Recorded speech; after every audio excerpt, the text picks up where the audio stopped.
Okay, so the first thing you need to do is log into your restaurant admin, and then from the setup section go down to publishing and then legacy website, and then click on HTML code. You then want to copy this code by selecting it and then Control C. Then go to your website builder, and we're going to add a new section under the menu here, and we're going to use the elements, and then we're going to choose raw. Okay, we're now going to edit this raw element and click edit widget, then click on code, highlight the code that's already there, delete it, and then paste in your widget code and click save.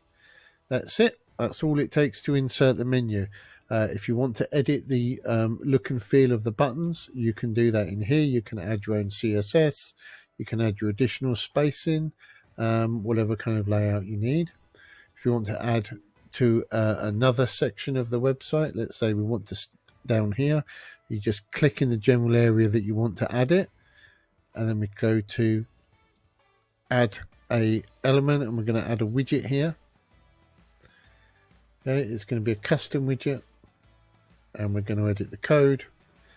Again, highlight the code that's there, delete it, paste in your widget code, and boom, there we go. We've got the buttons. Again, you can style them however you like here. If you just want to add a bit of spacing above your buttons, that's easy enough to do. Edit the widget, go into the code.